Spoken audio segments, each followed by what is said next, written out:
இன்னைக்கு புது பாடம் குரு அஷ்டகம். இந்த குரு அஷ்டகத்துக்கு குரு வணக்கம் சாந்தி பாடம்னு ஒரு 3 இது எடுத்திருக்கோம். கையில் எல்லாருக்கும் நோட்டு இருக்கு இல்லையா? அது 3யுமே நம்ம ராகத்தோட பாடம். ஒவ்வொரு வகுப்புக்கும் முன்னாலே இதை பாடம். சாதாரணமாக வேதங்கள் சாஸ்திரங்கள் மற்றெல்லாம் அதற்குரிய சாந்தி மந்திரம் பாடுவோம். கதைகள் சொல்வதாக இருந்தால் புராணம், இதிகாசம், ராமாயணம், மகாபாரதம் இந்த மாதிரி சொல்கிறதா இருந்தால் தவக்க சாமிருதம்னு ஒரு சுலோகம் இருக்குது, அதை சொல்லலாம். இது குரு அஷ்டகம். குருவை பற்றி பேசுகிறதுனால குருவுடைய 3 வணக்கங்களை நம்ம சொல்லணும், ராகத்தோட சொல்கிறோம். ஆரம்பிப்போம். முதல்ல ஏற்கனவே உங்களுக்கு தெரிஞ்சிருந்தால் என் கூடவே சேர்ந்து சொல்லிடலாம். தியான மூலம் குரோர்மூர்த்தி, பூஜா மூலம் குரோர் பாதம், மந்திர மூலம் குரோர் வாக்கியம், மோக்ஷ மூலம் குரோர் கிருபா. இது குருவுடைய வணக்கம். எல்லாரும் பற்றி சொல்லலாமா? தியான மூலம் குரோர் மூர்த்தி, பூஜா மூலம் குரோர் பாதம், மந்திர மூலம் குரோர் வாக்கியம், மோக்ஷ மூலம் குரோர் கிருபா. அதை கொஞ்சம் தமிழில் இருக்கக்கூடிய ஒரு பகுதி இது.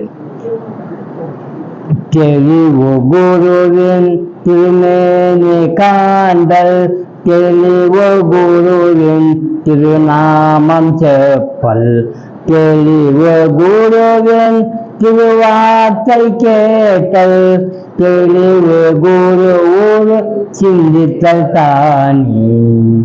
என்னடா சொல்லலாமா?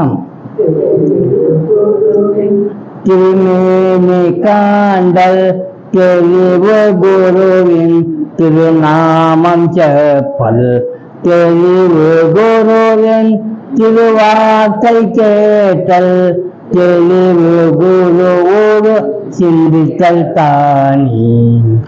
இப்போ வேதங்க சமஸ்கிருதத்தில் இருக்கிற வேதங்கள் இருக்க குருவுடைய குரு எப்படிப்பட்டவர் அப்படின்னு சில லட்சணங்களை சொல்ற ஒரு குரு வணக்கம். பிரம்மானந்தம் பரமசுகதம் கேவலம் ஞானமூர்த்திம், த்வந்த்வாதீதம் ககன சத்ருஷம் தத்வமஸ்யாதிலக்ஷ்யம், ஏகம் நித்யம் விமலமச்சலம் சர்வதி சாட்சிபூதம், भावातीतं त्रिगुणरहितं सद्गुरुं तं नमामि, सद्गुरुं तं नमामि, सद्गुरुं तं नमामि. குரு அஷ்டகம் சேர்த்து குரு அஷ்டகம்னு சொல்லுவா. ஆதிசங்கரர் செய்தார், கேள்விப்பட்டிருப்பீங்க. அவரே எல்லாரும் குரு ஆதிசங்கரர் குருன்னு குரு ஆதிசங்கரர் சொல்றோம். அதே மாதிரி அவருக்கும் ஒரு குரு இருந்திருப்பார் இல்லையா? கரெக்டா அவரை குரு சந்திக்கிறப்போ அவரை வணங்கணும் என்ற ஒரு எண்ணம் வந்து அவர் சில பாட்டுகள்லாம் பாடியிருக்கார். அதுல இது ஒண்ணு. இங்க காமனா என்ன சொல்றோம்? தியானம் பண்ணணும், ஆன்மீகத்துல பூஜா பண்ணணும், மந்திரம் சொல்லணும். அப்புறம் நமக்கு என்ன வேணும்? குருவின் அருள் கிடைச்சப்பின்னா என்ன வேணும்? ஒன்றும் தேவையில்லைங்கிறதுக்கு பேர் தான் மோட்சம். இப்போ மோட்சம்னு சொல்றதுக்கு நமக்கு ஒன்றும் தேவையில்லைன்றோம். ஆக இந்த நானும் அவர்கிட்ட இருக்கு. எப்படிலாம் இருக்கு? தியான மூலம் குரு மூர்த்தி அப்படின்னா தியானத்துக்கு எந்த பொருளை வேணாலும் எடுத்துக்கொள்ளலாம். ஆனா நாம எந்த பொருளை எடுத்துக்கணும்? குருவினுடைய உருவத்தை எடுத்துக்கங்க. ஏன்? ஏன்னா அவர் தான் நமக்கு என்ன செய்வாரு, நாம எங்க போகணுமோ. இப்போ நமக்கு எல்லாருக்கும் யாரு குரு? காமனா ஒவ்வொரு இனத்துல ஒவ்வொரு சாமியில இருக்கிற சைவம் சித்தாந்தம் குருநானக்கு இப்படி இப்படி பலது இருக்கலாம். அத்தனையும் சேர்த்து மொத்தமா நமக்கு வழி அனுப்பிச்சிட்டு போற குரு ஒருத்தர் இருக்காரு. யாருன்னு தெரியுமா?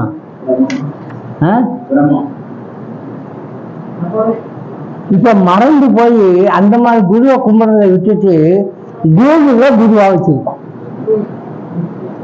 இப்ப குரு யாரான்னா கூகுளுங்க. அதுலயும் கூகுள்ன்ற வார்த்தை வருது பாருங்க. வழிகாட்டுது இல்ல, கூகுள் தானே வழிகாட்டுது. யாரும் தேவையில்லை. காலையில் நிறுத்தி ஐயா இது எங்க போகுதுன்னு கேட்க மாட்டான். அவன் பாட்டுக்கு போவான். என்னத்தை கேட்டுட்டு யாரும் வந்தது இல்லை. இப்படி ஆகி போச்சு. ஆனா அந்த காலத்துல இப்ப நாம எல்லாம் எம்ஏ எம்பிபிஎஸ் பிஎட் எல்லாம் படிச்சுட்டு வந்திருக்கோம். ஆனா அவனெல்லாம் சொல்லி கொடுத்து டீச்சர் வந்திருப்பாங்க. சாதாரண குரு அப்படின்னு சொன்னோடனே நம்ம என்ன நினைக்கிறோம், ஆசிரியர் பாடம் சொல்லி கொடுத்தா இதை மட்டும்தான் நினைக்கிறோம். இல்ல, உங்களுக்கு ஒன்னா சொல்லி கொடுத்த டீச்சருடைய பேர் தெரியுமா? யாருக்காவது தெரியுமா? ஒரே ஒருத்தர் கை தூக்குறாங்க. உங்களுக்கு தெரியும். அப்புறம் எஸ்எல்சி பாஸ் பண்ண பிறகு காலேஜுக்கு போயிருப்பீங்க. எஸ்எல்சியில பாஸ் பண்ண வச்சு அங்க இருக்கக்கூடிய நல்லா உங்களுக்கு பாடம் சொல்லிட்டு அந்த ஆசிரியருடைய பேர் தெரியுமா? அது அப்படி தெரிஞ்சிருந்தா நீங்க உண்மையிலே கெட்டிக்காரவங்க, பாராட்டக்கூடியவங்க. ஆனா நிறைய பேருக்கு தெரியாது.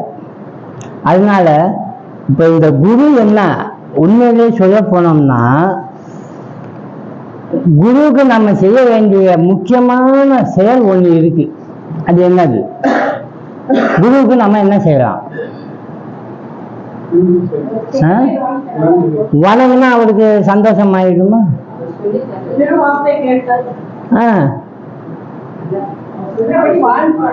தியானம் பண்றதுக்கு அவரை நினைக்கணும்னு சொன்னோம். ஏன் அவரை நினைக்கணும்னா அவர் தான் நம்மளுக்கு மேல ஏற்றி இருக்காரு. அதனால அவரை தான் நம்ம பூஜிக்கணும். வேற யாரையும் பூஜிக்கிறத விட அவரை தான் நம்ம பூஜிக்கணும். சொல்றார், பூஜைக்கு உரியவர் யார் அப்படின்னு கேட்டா நம்முடைய சாஸ்திரம் அந்த சாஸ்திரம் எல்லாருமே சொல்லுவாங்க. என்ன 4 பேரை சொல்லுவாங்க. ஏங்க குருவை 3ஆவதா வச்சிருக்காங்க, தெய்வத்தை கருவில வச்சிருக்காங்க அப்படின்னு தோணுது. யாரும் முதல்ல வச்சிருக்காங்க?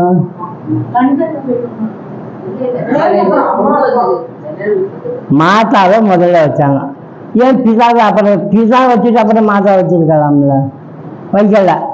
மாதாவை தான் முதல்ல வச்சிருக்காங்க, அப்புறம் பிசாவை வச்சிருக்காங்க. தெய்வமா நினை மாதாவை, அப்புறம் இன்னும் பிசாவை தெய்வமா நினை, அப்புறம் தான் குருவா தெய்வமா நினை. அப்புறம் தெய்வத்தை அதெல்லாம் அப்பலாம். எது நமக்கு முக்கியமானது? தெய்வம் தானே. அது மாதிரி ஆகணும்னு சொல்லி தானே வாழ்க்கையே வந்திருக்கு. அது பிரகாரம் போறோம். இந்த 3 பேருமே தெய்வத்தை தானே சுட்டி காட்டுறாங்க. அப்ப அவரை முன்னிலையில் வைக்காம அதே குரு மாதா பிதா குரு தெய்வம் வச்சாங்கன்னு தோணுது நமக்கு. அப்படி இல்லை. இது அப்படியே எழுதிக்குங்க. எழுதிட்டு இந்த தெய்வம் இருக்கு பாருங்க, அதை ஒரு ரவுண்டு போட்டுருங்க. பிராக்கெட் போட்டுங்க, இல்லாட்டி ரவுண்டு போட்டுருங்க. இப்ப நீங்க என்ன செய்யணும்னா, மாதா தெய்வம், பிதா தெய்வம், குரு தெய்வம். அப்ப இந்த 2ல தெய்வம் தெய்வம் இல்லை. மாதாவை தெய்வமாக நிலை, முன்னிலைதான் வச்சிருக்க தெய்வத்தை. அதை நாம தெய்வம்னு எதை சொல்றோம் அப்படின்னா மாதாவை தான். பிதாவை அது சொல்ல அறிவு தர்றான். இவங்க அன்பை தர்றாங்க, தாய்மை தர்றாங்க, அவங்க அறிவை தர்றாங்க. குரு நமக்கு விடுதலை தர்றார். அதனால அவரை பூஜிக்கிறோம். அம்மா அப்பாவையும் பூஜிச்சு அது கீழே கொஞ்சம் கொஞ்சமாக மேன்மையில போறப்போ குரு வந்துடுறார். அதனால பூஜா மூலம் குரு பாதம் அப்படின்னார். அப்புறம் அவர் சொல்றத தட்டவே கூடாது, கேள்வி கேட்கவே கூடாது. அது ரைட்டாக தான் இருக்கும்னு சொல்லணும். அதனால மந்திர மூலம்னார். நீங்க மந்திரம் எதை சொல்லணும்னா, எங்க குரு ஒரு வார்த்தை சொல்ல அதான் ஒரு மந்திரம். பாருங்க, அறிந்தோ அறியாமலோ நாராயணன் பண்ணவர் அந்த குருவாயூரப்பனை எலும்ப மாதிரின்ட்டார். இவரு சாதாரண ஒரு ஆள், எனக்கு ஒரு உபதேசம் பண்ணுங்க சாமி, மந்திரம் சொல்லுங்க சாமின்னார். பூஜைக்கு ஒரு உருவத்தை காட்டுங்க சாமின்னார். அவர் பார்த்தா ரொம்ப ஏழனமா, இவருக்கெல்லாம் என்ன சொல்லி கொடுத்து புரிய போகுது அப்படின்ட்டு, நீ குருவாயூரப்பனை எருமை மரம் வச்சுக்கோ, உனக்கு எருமை மாதிரி பிடிக்கணும்டா, அவர் தான்டா குருவாயூரப்பன் அப்படின்னார். அவர் அதே நினைச்சார். ஏன் மந்திர மூலம் குரு வாக்கியம், குருவே சொல்லிட்டார் என்னன்னு, எருமை மாடுதான் பகவான் குருவாயூரா இருக்கார் அப்படின்ட்டு. அதனால அவர் தியானம் செய்து அந்த மந்திரத்தை ஜெபம் பண்ணி கடைசியில அவர் குருவாயூரப்பனை எப்படி பார்த்தாரு, அப்படி பார்த்தார். இது புரிய வைக்கிறதுக்காக பகவான் செய்த நாடகம். ஒரு விழா வருது, தேர் திருவிழா. அந்த சப்பரத்தை வெளியில கொண்டு வராங்க. என்ட்ரன்ஸ்ல வெளியில வர மாட்டேங்குது, எங்கேயோ இடிக்குது. ஒவ்வொருத்தரும் ஐயர்களா அங்க தாழ்த்திப்பிடி, இங்க தாழ்த்திப்பிடி, இதை இப்படி சாய் அப்படின்றாங்க. எப்படி வரல. இவரும் கூட்டமா நின்றுட்டு தரிசனம் பண்ணிட்டு இருக்காரு. பார்த்தாரு, ஐயோ இவங்களுக்கு புரியாம இருக்கேன்னு சொல்லி, சாமி அப்படின்னா என்ன அப்படின்னா, அந்த எருமை மாட்டு கொண்டு அங்க மூணு முட்டி அதற்கும் கீழே விடுங்க அப்படின்றான். ஏய் சாமி எருமை மாட்டு கொண்டுங்களா? ஆனா சாமி எருமை மாட்டு தான், அதுதான் அங்க முட்டி அதை கொஞ்சம் தாழ்த்திட்டு வந்துடும்னா சொன்ன மாதிரி தாழ்த்தி பிடிச்சாங்க, வந்துடுச்சு. நீ என்னடா பார்த்தேன்னா, எருமை மாட்டோட கொண்டு இருக்கிறீங்களா, அது அங்க இடிக்கிறீங்க, அதுக்காக தான் வரல அப்படின்னா. அப்பதான் விஷயம் முடிஞ்சுது. பகவான் உனக்கு மட்டும் இப்படி காட்சி கொடுத்தார் பார். நமக்கு என்ன சாஸ்திரங்கள் எல்லாம் படித்து வித்யைகள்லாம் தெரிஞ்சு என்ன பிரயோஜனமாச்சு? ஆகல. அதனாலதான் மந்திரமா எடுத்துக்கொண்டாங்க. குருவை நம்ம வழிபடுறதுங்கிறது என்ன, குரு வணக்கம்னு. குரு தான் நமக்கு எல்லாம்னு சொல்றதுல என்னன்னா, ஒரு விஷயத்திலையும் நமக்கு சந்தேகங்கள் எழக்கூடாது. அவருடைய வார்த்தையில, அவருடைய செயல்ல அவரையே சந்தேகப்படவும் கூடாது. அதைத்தான் இங்க சொல்ல வந்தார். அதனால மந்திர மூலம் குரு வாக்கியம். அப்புறம் உங்களுடைய நடத்தை பொறுத்து தான் அவருக்கு உங்க மேல இரக்கம் ஏற்படும். அதுதான் மோட்சம் வேணுமா, அது நீதான் நினைக்க கூடாது, அது அவன் நினைக்கணும். கிருப்ப அது எப்படி வரும்? ஐயோ பாவம் அப்படின்னு அவர் நினைக்க வைக்கணும். நீங்க அதுக்கு நீங்க என்ன செய்யணும்? அவருக்கு எவ்வளவுக்கு எவ்வளவு சௌகரியப்படுத்தி தர முடியுமோ அவ்வளவுக்கு அவ்வளவு சௌகரியப்படுத்தி தந்து அவருக்கு பிரியமாகிற மாதிரி அவர் செய்தார்னா, அவருடைய பார்வையிலிருந்து உங்க மேல ஒரு பார்வைப்படும். அந்த பார்வை எப்படி இருக்குன்னு தெரியுமா? கருணை மயமா இருக்கும். அப்போ உங்களுக்கு இருக்கக்கூடிய எல்லா பாவங்களும் எல்லா தீமைகளும் நொடி பொழுதுல மறைஞ்சு போயிடும். அந்த குருவில பாதுகாப்பு பட வைக்கிறதுக்கு நீங்க தனிக்கணுமா. சசிவண்ண போதம் அப்படின்னு ஒரு சாஸ்திரம் இருக்கு. சாந்தோக்கிய உபனிஷத்துடைய சாராம்சம் கொண்டது. தத்துவமசி லட்சியத்தை அதுல காட்டப்படும். அதுல ஒரு சிஷியன், அவர் சிஷியன்னு சொல்றதை விட ஒரு தந்தை ஒரு மகனை கூட்டிட்டு ஒரு குருவிட்ட கூட்டி போறார். அந்த குருவிட்ட கூட்டி போய் அந்த பையனுக்கு என்னன்னா, அதை செய்யாத தீங்கு இல்லை, செய்யாத தீமை இல்லை. அதனால ஏற்பட்டது என்னன்னா, உடல் முழுதும் காயங்கள், குஷ்ட ரோகங்கள், எக்கச்சக்கமா நோய், எல்லா நோய் துணியில சுற்றி கொண்டு போறாரு. அந்த பாட்டு அப்படி இருக்கு அந்த சசிவானபுரத்துல. கையில தொட்டோம்னா சீர்வடி. அப்படி கொண்டு போய் சாமி போய் கேட்குறாங்க, இது எங்க போனா இது சுகமாகும்னு. எந்த மாத்திரை மருந்தும் சரியாகல, எந்த கோயில் குளமும் சரியாகல, எங்கேயோ நீராடி விட்டாச்சு. நான் பராயணன்னு ஒரு ரிஷி, நந்தி பராயணர்னு பேரு, மாநந்தி பராயணர், அவர்கிட்ட போகணும்னு ஒருத்தர் சொன்னார். சரின்னு அவர்கிட்ட போறார். அங்கே அந்த குரு உட்காந்துருக்கார், தியானம் பண்ணிட்டு சௌகரியமா உட்காந்துருக்காரு, வர்றவங்களுக்கு நல்லது சொல்றதுக்காக. இவர் அங்கே போய் அப்படி கீழே போட்டார். சுவாமி, என் பையனை நீங்க தான் காப்பாற்றணும். இத்தனை ரோகத்தையும் போக்கி அந்த பையனை காப்பாற்றி அந்த பையன் மூலமா அந்த அப்பா அனுபவிக்கணும்னு இருக்குது. அதை கேட்கிறார் அவரு. அவர் பார்த்தது என்னன்னா, என் பையனை பாருங்க சாமி, தொடப்பட முடியல, அவ்வளவு தீங்காச்சு, அவ்வளவு இதாச்சு, இவ்வளவு ஏன் ஆச்சு எதுக்காச்சுன்னா அவர் கேட்கல. ஏன்னா குரு எப்படி இருப்பாருன்னா, கிருபை எப்படி இருக்கும்னா, மக்கள் அவதிப்படுறாங்க, மக்கள் ரொம்ப கஷ்டப்படுறாங்கன்னா, ஐயோ பாவம் இவனுக்கு இந்த கஷ்டம் வரலாமா, வரவே கூடாது அப்படின்னு அவர் நினைச்சா போதும், பார்த்து கொஞ்சம் அது சரியாயிடும். அந்த அளவுக்கு அவர் மைண்ட் நினைக்குமா. அதனால இங்க சொன்னாரு, இந்த முனிவர் எல்லாம் உணர்ந்தவர். அவர் சொல்றார், இந்த பையனை பார்த்த பார்வையில இது ஒண்ணுமே இவனுக்கு வேலையே செய்ய முடியாது. அப்போ புணர்ந்த பாவம் எல்லாம், இவன் புணர்ந்த பாவங்கள் இது, அந்த புணர்ந்த பாவங்கள்லாம் எப்படி போகிறதுன்னு நினைக்கிறப்போ அந்த குரு இப்படி பார்த்தாரு. புணர்ந்த பாவமெல்லாம் பரிபூர்ணம் உணர்ந்த ஞானிகள் விழிப்பட ஓடுமே. ஐயோ பாவம்னு நினைச்சாரு. அந்த பையன் எல்லாம் எந்திரிச்சு உக்காந்தாரு, சிறு வடிவத்துல நின்றுச்சு, எந்திரிச்சு நமஸ்காரம் பண்ணாரு, நமஸ்காரம் பண்றாரு, எந்திரிக்கிறாரு, பண்றாரு, எந்திரிக்கிறாரு, சுற்றி சுற்றி வராது. என்ன தம்பி அப்படின்னா, எனக்கு எல்லாம் போயிடுச்சு, நல்லா இருக்கேன் நான், இப்ப இந்த உபாமையே இல்லை அப்படிங்கிறா. அப்புறம் என்ன விவரத்தை கேட்டாங்க, கதையிலன்னு சொல்றாங்க. இங்க என்ன சொல்லப்படுறதுக்கு வருதுன்னா, அந்த ஞானிகள் விழிப்பட புணர்ந்த பாவம் எல்லாம் பரிபூரணம் உணர்ந்த ஞானிகள் விழி. அந்த பரிபூரணம் உணர்ந்த இந்த வார்த்தை வருது பாருங்க, அது லட்சணம் யாருக்கு? குருவுக்கு அந்த லட்சணம். அதனால்தான் இந்த லட்சணத்தை வைத்து கொண்டுதான் குருவை தீர்மானம் பண்றோம். பரிபூரணம் உணர்ந்த ஞானி கண்டுபிடிக்கணும். நாம எப்படி கண்டுபிடிக்கலாம்?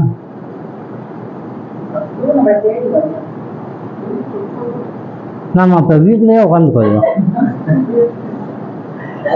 பரிபூரணம் உணர்ந்தவர்கள் அப்படின்னு எப்படி கண்டுபிடிக்கலாம் அப்படின்னா,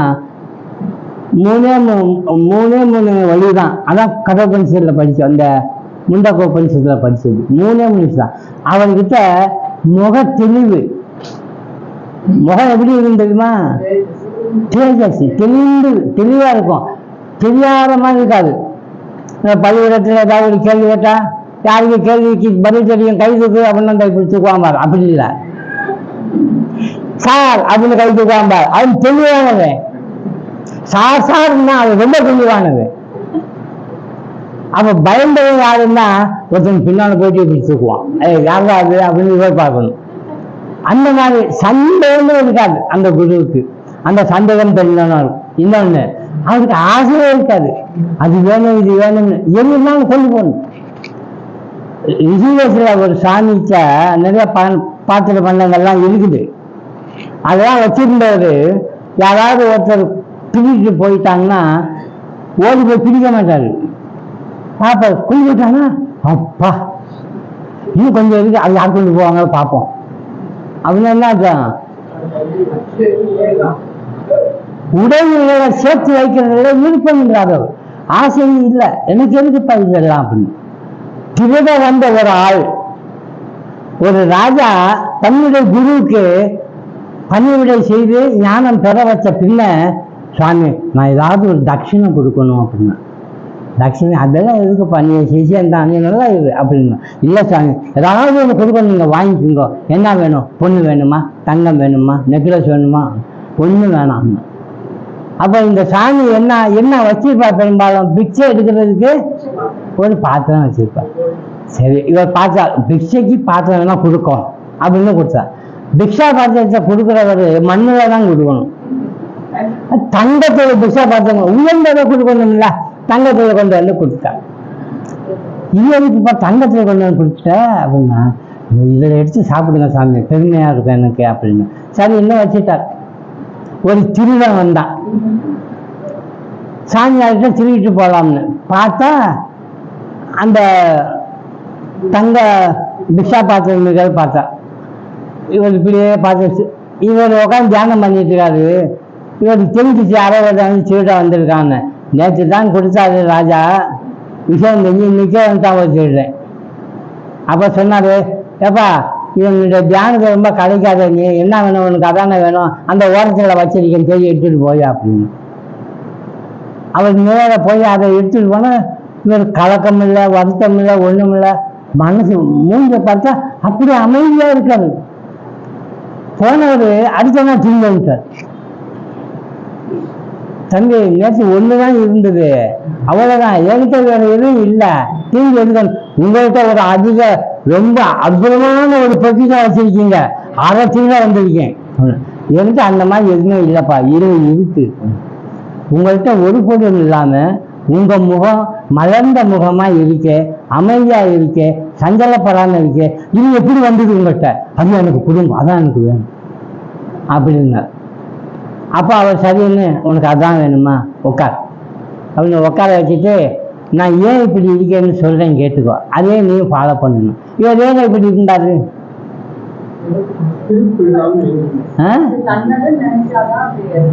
அவர் ஒரு வார்த்தை சொன்னாரு, எப்பவுமே நீ நிம்மதியா இருக்கணும்னா உங்ககிட்ட இருக்கிற எந்த பொருளா இருந்தாலும் சரி அது என்னுடைய இல்லைன்னு சொல்லி நீ வாழ். அப்படி செய்தா எது கவலை பண்ணாலும் ஒன்றையும் இல்லாது. ஒன்றையும் நினைச்சாதான் என்ன ஆகும்? எல்லாமே ஆகும். அது இல்லை. அதனால இப்படிதான் நான் வாழ்ந்துட்டு இருக்குது. அதனால எனக்கு அவசியம் ஆசையே இல்லை. ரெண்டாவது குணம் இது. மூணாவது குணம், அவர் நடக்கிறாரு போறாரு வர்றாருன்னா அவர் நினைச்சிட்டு இருக்காரு, இதெல்லாம் நான் செய்யல, செய்யறது செய்தான்னு சரண் அடைஞ்சிருப்பார். அவரு எக்கச்சக்கமா ஞானம் இருக்கு, ஆனா எதுவுமே நான் செய்யலைங்கிற ஒரு எண்ணம் இருக்கு பாருங்க. நான் என்பது முடிஞ்சதும் பாருங்க, ஒழிஞ்சு போச்சுன்னா இப்ப செயல் நடந்ததுன்னா யார் நடத்துனா? நான்கிறதே ஒழிச்சுட்டான் வருஷன். இவன் நடந்து போறான், யார் நடந்து போறா சொல்லுவான்? நான் நடந்து போறேன்னு சொன்னா நான் ஒழியலன்னு ஆயிடும். அப்ப யார் நடந்து போறான்? அப்போ தேர்ட் பர்சன் ஆக்கிடுவான். இவன் நடக்கிறான், இவன் பேசுறான். இப்படி ஃபாலோ பண்ணி பாருங்க, நான் ஒழிஞ்சிட்டே வரும். ஆக அவங்கிட்ட இந்த நான் இல்லாதனால கர்ம வினைகள் அவங்ககிட்ட இருந்து என்ன ஆகும்? ஒழிஞ்சு போயிடும், எல்லாமே போயிடும். ஸோ குருவானவர் இந்த மூணுலேயும் தப்பித்தவர். அவர் நமக்கு கிடைச்சா நமக்கு எதை தருவார்னு பாருங்க. வித்யாவையும் தருவார், வாழ்க்கையில தேவையான வழிமுறைகளையும் தருவார், எப்படி நடக்கணும்னு தருவார். அதே நேரத்தில் மோட்சம் மூலம் கிருபா அதுவும் அவர்கிட்ட வரும். அதனாலதான் நாம எத்தனையோ பேர் ஒன்றும் இல்லை, உங்களுக்கு சின்ன ஒரு சங்கடமான நேரத்தில் ஒருத்தர் திடீர்னு ஒரு இதாக பொருள் கொடுத்து உதவி செஞ்சுட்டான்னு வைங்க, உங்களுக்கு எப்படி இருக்கும்? ஆஹா, தக்க சமயத்தில் நீ இதை குறித்து எனக்கு ரொம்ப இது பண்ணி கொடுத்தப்பா அப்படின்னு ரொம்ப நன்றி உணர்வோடு இருப்பீங்க இல்லையா? அது புதுசாக கூட இல்லை, நல்ல பெரிய பணக்காரர் கையில் பர்ஸில் ஒன்றும் இல்லை, ஒரு டீ சாப்பிட்டாரு, ஒரு 20 ரூபா கொடுக்கணும், இதெல்லாம் காசு. டீ கடைக்காரன் சும்மா வருவானா? இப்படியே நல்லா சூட்டு போட்டு எல்லாம் போட்டு வந்து டீ சாப்பிட்டுட்டு காசு இல்லை, நான் பெரிய பணக்காரன்னு சொல்லி கொடுக்குறீங்க அப்படின்னு திட்டுவான். அந்த இதை யாரும் வாங்கல. அந்த நேரத்தில் ஒருத்தன் வந்து, சார் நீங்களா சார்? என்ன சார்னா? அவர் பார்த்தாரு, டீ சாப்பிட வந்தேன், பர்ஸ் இல்லைடா கையில் போட்டு. ஏன் சார் கவலைப்படுங்க, எங்க இருக்கு சார்? நான் தாரு. அவன் ஸ்டூடெண்ட், இவன் ஒரு வாத்தியார். இந்த அதை ஒரு 20 ரூபா குடிச்சு அப்பாதான்னு இருக்கும். அது ஸ்டூடெண்டா இருக்கலாம், ஆனா என்ன பண்ணாரு? அதான் வள்ளுவர் சொல்றார், என்னன்னு?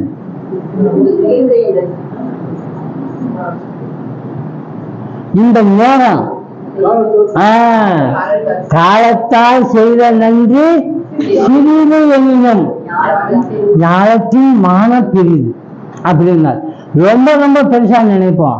இது 20 ரூபாய்க்கு நாம வழிபடுகின்ற குரு நமக்கு என்ன பண்றது தெரியுமா? பலி நடத்திட்டு தப்பித்தாவது குழியில் விழுந்துடக்கூடாதுன்னு சொல்லி நம்மளை கைப்பிடிச்சு நடக்க வைக்கிறார், நன்மையிலேயே நடக்க வைக்கிறார். அப்படி நடந்து கூட்டி போயிட்டு எதை கொடுக்கறது, கடைசியில் நமக்கு தேவையானது எது, அதை கொடுக்குறாரு. அப்பன்னா அவர்கிட்ட நம்ம எவ்வளவு நன்றி வைக்கணும். அதைத்தான் கரையேற்றுபவர்னு சொல்றோம். நன்றி அவர் மேல நம்ம, அவர் தான் சுடுவா இருக்கணும், நமக்கு வேற யாருமே இருக்கக்கூடாது. அதனாலதான் சங்கராச்சாரியா யோசனை பண்ணாது. எத்தனையோ பேர்கிட்ட என்னென்ன விஷயத்துக்கெல்லாம் நன்றி கடன் வச்சு நன்றி நன்றி சொல்லிட்டு இருக்கீங்க. உங்களை காப்பாற்றி கொண்டு கரை சேர்த்தார் பாருங்க, அவர்கிட்ட நீங்க எவ்வளவு நன்றி வைப்பீங்க. அவர் தான், அவருடைய பாடம் முழுவதும் உங்க மனசுல நினைச்சு நிக்கணும்னா வித்யா இருக்கும். அவரை நினைக்கலன்னா பிரயோஜனம் இல்லை. அழகா இருப்பீங்க, குருவை நினைக்கலன்னா பிரயோஜனம் இல்லை. வெற்றி நிறைய இருக்கும், மக்கள் நிறைய போடுவாங்க அப்படி இப்படின்னு. ஆனா உங்களுக்கு குருவுடைய பக்தி இந்த மாதிரி இருக்கலன்னு வைங்க, நினைக்கலன்னு வைங்க, நன்றி இல்லாம அது பிரயோஜனம் இல்லாம இருக்கும். அதனாலதான் முதல் சுலோகமே அவர் எழுதினார் இப்படி சங்கராச்சாரியார். நாம எதெல்லாம் பகத்தை காட்டி நம்முடைய பெருமைகளை காட்டி நம்ம உயர்ந்தவங்கன்னு சொல்லுவோமோ அதெல்லாம் இங்க காட்டார். சுலோகம் படிச்சுட்டு விளக்கம் சொல்லுவார். இந்த சுலோகத்திலையும் ஒரு ராகம் இருக்கு. 2 தடவை பாடுவோம். முதல்ல நான் ஒரு தடவை பாடுறேன், சேர்ந்து பாடுங்க. 2வது தடவை ரிப்பீட் பண்ணிடுவேன். சரீரம் சுரூபம் சதாரோகமுக்தம் யசாருச்சித்ரம் தனம் மேருதுல்யம் குரோரங்கிருபத்மே மனश्चेन्न லக்னம் ததக்கிம் ததக்கிம் ததக்கிம் ததக்கிம். சேர்த்து பாடலாம். சரீரம் சுரூபம் சதாரோகமுக்தம் யசாருச்சித்ரம் தனம் மேருதுல்யம் குரோரங்கிருபத்மே மனश्चेन्न லக்னம் ததக்கிம் ததக்கிம் ததக்கிம் ததக்கிம் ததக்கிம் ததக்கிம் ததக்கிம் ததக்கிம். இது ஸ்லோகம் சமஸ்கிருதம். இதனுடைய அர்த்தத்தை நம்ம பார்க்கணும். அந்த அர்த்தத்தை பார்க்குறப்போ பொருளை அதையும் ராகத்தோடவே பார்த்துடலாமே, அது நல்லா இருக்கும். அழகான தேகம் அன்பான தாரம் உலகளவு புகழும் ஓங்கும் மலை பொருளும் இவை இருந்த போதும் குருவின் மலரடியில் லைக்காத மனதால் பயன் என்னவாகும், பயன் என்னவாகும், பயன் என்னவாகும், பயன் என்னவாகும். குருவே அபயம், குருவே சரணம், குருவே அபயம், குருவே சரணம். இவர் சொல்றாரு. இப்போ மனிதர்களுக்கு ஒரு பொண்ணு ஒரு மாப்பிள்ளை பார்க்கணும்னாலும் ஒரு பொண்ணு மாப்பிள்ளையை தேடுறோம், மாப்பிள்ளைக்கு பொண்ணை தேடுறோம், பொண்ணுக்கு மாப்பிள்ளை தேடுறோம். முதல்ல எதை தேடுவீங்க? அதான் பொண்ணை பார்த்துட்டு பொண்ணு அழகா இருக்காளா, அந்த அழகுலையும் கொட்டேஷன் எடுத்து காட்டு எப்படிப்பட்ட அழகு, சரஸ்வதி மாதிரியா, மகாலட்சுமி மாதிரியா, அப்படி. அப்போ அழகா தேடுறோம் எல்லாரும் தான். ஒரு பையன் இன்விடேஷன் கொண்டு போய் ஒரு ஃப்ரெண்டுக்கு கொடுத்தான். எனக்கு கல்யாணம்டா நிச்சயமாச்சு, இந்த பத்திரிக்கை வச்சிருக்கேன்னு கொடுறாங்க. அப்படியா, சரிப்பா, வரேன்னா. ஆமாம், நீ நிறைய தடவை பொண்ணு பார்த்து உனக்கு சேராமல் போச்சு, அன்னைக்கு கடைசியில் ஒரு பொண்ணை பார்த்து இது ஒத்து வந்துருச்சுன்னு சொன்னி, அது என்ன ஆச்சு அப்படின்னு கேட்டான். நான் நினச்ச மாதிரி பொண்ணு இருந்தா ஓகே ஆயிடுச்சு, நான் நின்றுச்சுன்னா பொண்ணுக்கு என்ன பிடிக்கலையா, பொண்ணுக்கு ஏதோ ஒரு ரகத்தில் இவ்வளோ பிடிக்கல. அதை நானும் நினைக்கிறேன் நமக்கு பிடிச்ச மாதிரி இருந்து. இங்க இன்னொன்னும் தெரியணும், அவங்களுக்கு நம்மையே பிடிக்குமா. அதனால அழகான தேகம், இதை நினைச்சு மனுஷன் பாருங்க, மோட்சத்தை நினைக்கிறானோ இல்லையோ, தன்னுடைய தேகம் அழகா வச்சுக்கணும் எல்லா வகையிலையும். கல்யாணம் பண்றதுக்காக மட்டும் இல்லை, ஒருத்தனை சந்திக்கணும்னாலும் கூட. இது ஒரு விதமான அமைப்பு. நல்லா கிராப் விட்டுக்கணும். பறந்து தலையா போனா நல்லா இருக்குமா? அப்ப கிராப் விட்டா தப்பா அப்படின்னு சொல்லக்கூடாது. தப்பு இல்லை, பொட்டு வச்சுக்கணும், என்னென்ன போட்டுக்கணுமோ அதெல்லாம் போட்டுக்கணும். நிறைய பேர் போவாங்க. ராமகிருஷ்ண பரமஹம்சர் கேசவ சந்திர சென் அப்படின்ட்டு பிரம்ம சமாஜ தலைவரை பார்க்க போறார். யாருங்க? ராமகிருஷ்ண பரமஹம்சர். ரூல்ஸ் ரெகுலேஷன்ஸ் வேண்டியதில்லை அவருக்கு. அவர் கோவணம் கட்டிட்டும் போகலாம் ரமணன் மாதிரி, யாரும் ஒன்றும் சொல்ல போறது இல்லை. இந்த மகாத்மா காந்தி மேல் நட்டு போனா அதை வந்து சத்தம் போட்டாங்க, இன்னும் இப்படி வேற போட்டிருக்கோ, அப்படி போட்டுக்கோ, இப்படி போட்டுக்கோன்னு. அவர் கண்டுக்கல, நான் போடுற மாதிரி தான் போட்டுக்கோ. அது மாதிரி ராமகிருஷ்ண பரமஹம்சர் இதுல இருந்து கொஞ்சம் விலைக்கு நமக்கு காட்டி தர்றாரு. அந்த வேலையை அந்த நேரத்தில் செஞ்சுதான் ஆகணும். நீங்க ஏன் அப்படி நினைக்கிறீங்க செய்யக்கூடாதுன்னு? ஞானி ஆகிட்டு எல்லாத்தையும் விட்டுறணுமா, கச்சாமச்சான்னு இருந்துடணுமா? அப்படி இருக்க வேண்டியது. நான் ஞானி, வளைகிறதான் சாப்பிடணும் ரூல்ஸ் கிடையாது, அப்படின்னு சாப்பிடுவேன், அப்புறம் சாப்பிடு. ஆனா ராமகிருஷ்ணன் சொல்றாரு, மற்றவங்களுக்காக நீ உனக்கு ஞானியாயிரு, மற்றவங்களுக்காக மற்றவங்க எப்படி சாப்பிடணுமோ அப்படியே நீ சாப்பிட்றா அப்படின்னு. அது மாதிரி கேசவ சந்திர சென்னை பார்க்க போறப்போ வண்டியை விட்டு இறங்குறாரு. இந்த என்ட்ரன்ஸ் வந்துச்சு, உள்ள போறாரு. பக்கத்துல நான் சட்டையெல்லாம் கரெக்டா போட்டுக்கணும், பாரு பட்டன் போடல, பட்டன் போடு அப்படிங்கிற. பட்டன்லாம் கரெக்டா போடணுமா, கடைசி வரைக்கும் பட்டன் போடணும், ஒரு பட்டன் விட்டுருக்க கூடாது. அப்படி அவர் எந்த மனசு லஞ்சில் அவருக்கு எப்பவுமே பிரம்ம நிலையிலே ஆகுன்னு அங்க போயிடுவார். அப்படிப்பட்டவருக்கு சட்டப்பட்ட பட்டன் கூட ஒழுங்கா இருக்கா. மேல் பட்டனை மேல் அந்த காதியில போடுறதுக்கு பதிலாக ஒன்று கீழே இறக்கி போட்டுட்டே வந்திருப்பான். கடைசி பார்த்தா ஒன்று இப்படி இருக்கும், ஒன்று மேலே இருக்கும், தூக்கிட்டு ஒழுங்கா வராது. அப்படியே நம்ம அவசரத்தில் போடுறது உண்டு. அதை அவர் கண்டிக்கிறார். எல்லாத்துலையும் பெர்ஃபெக்ஷன் வேணும், எல்லாத்தையும் பார்த்துக்க சொல்ல. அதனால இங்க சங்கராச்சாரியார் சொல்றாரு, அழகான தேகம் இருக்கணும் தான், ஆனா லைக்கார மனமா போயிடக்கூடாது. அதுக்காக தான் சொல்ற அன்பான தாரம், அன்போட தாரம், அவங்களோட அன்பா இருப்பாங்க. ஆனா இந்த தாரத்தோட அன்பு எப்படி இருக்கணுமா, நம்முடைய வீட்டு கணவர் யார் யார் மேலெல்லாம் அன்பு வச்சிருக்காரோ, யார் யார் மேலெல்லாம் ஒரு மரியாதை வச்சு கவனிச்சு பெருமைப்படுத்துவாரோ அவங்களுக்கெல்லாம் இந்த அம்மா பெருமைப்படுத்தணும். அவரை எனக்கு பிடிக்காது, நீங்க அவர்கிட்ட போய் சுத்தாதீங்க, இன்னும் இவங்க அட்வைஸ் பண்ணக்கூடாது. ஏன்னா அவங்களுக்கு பிடிச்சது உங்களுக்கு பிடிக்கும். ஏன்னா இந்த குரு அப்படிதான் சொல்றாரு, பிடிக்கிறதோ பிடிக்கலையோ சொல்லியாச்சுன்னா செய், அவ்வளவுதான். ஏன்னா இந்த தனக்குன்னு ஒரு விருப்பம் இருந்தா அந்த நான் வலிச்சுட்டே இருக்கு. ரொம்ப காலமா ஒரு சிஷியம் இருந்தா குரு கிட்ட மோட்சமே கிடைக்க மாட்டேங்குது, சாமியும் ஒன்றும் உபதேசமே பண்ண மாட்டேங்கிறாரு. அதனால ஒரு நாள் கேட்கலாம் அப்படின்ட்டு குருவே ஒரு சின்ன விஞ்ஞாபிதம், ஒரு விண்ணப்பம். என்னன்னு, எனக்கு எப்போ மோட்சம் கிடைக்கும், நான் எப்போ மோட்சம் அடைவேன் அப்படின்னார். அவர் பார்த்தாரு, நான் செத்தா தாண்டா மோட்சம் உனக்கு. அப்படியா, அப்ப எப்படியாவது இவரை கொல்ல வேண்டியது. நான் செத்தா தாண்டா உனக்கு மோட்சம்ங்கிறார். நான் என்னது அது சொல்ற, நான் எப்ப மோட்சம் அடைவேன், நான் எப்ப மோட்சம் அடைவேன். நீ நான் சொல்ற, அந்த நான் செத்து போச்சுன்னா இது மோட்சம். இவன் தப்பா புரிஞ்சிட்டு நான் செத்தாதான் மோட்சம்னா அவன் யாரை போய் கொள்றது? அப்படிதான் ஆயிடக்கூடாது. அதனால இங்க அன்பான தாரம் இருக்கா, அழகான ஜோகமும் இருக்கு. உலகளவு போலும் ஓங்கும் மலை பொருளும், நிறைய பொருள் எக்கச்சக்கமா இருக்கு. தனம் மேலும் துல்லியம், மேலும் மலை மாதிரி தனம் இருக்கு.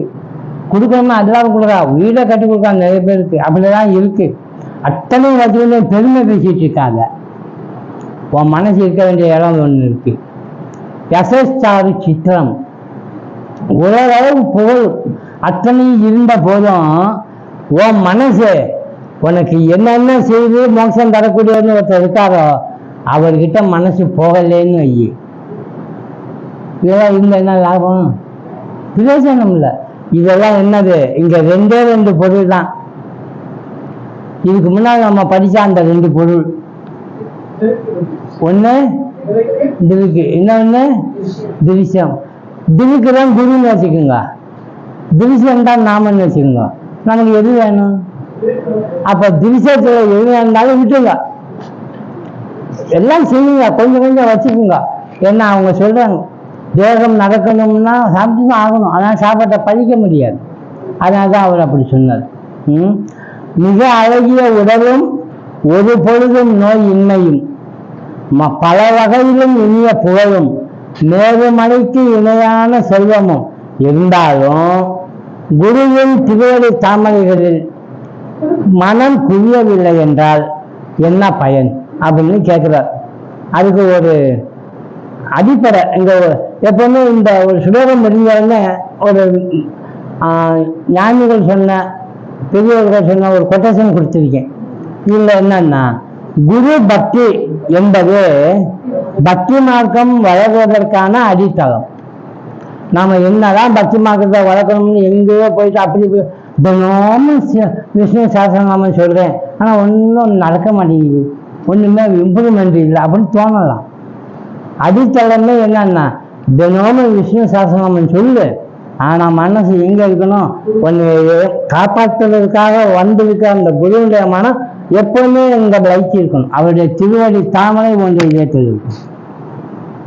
அப்போ அவரை ஒன்றும் செஞ்சிடக்கூடாது. குருவை பற்றி யாராவது ஒருத்தர் தப்பா பேசிட்டாருன்னா நீ என்ன பண்ணுவ?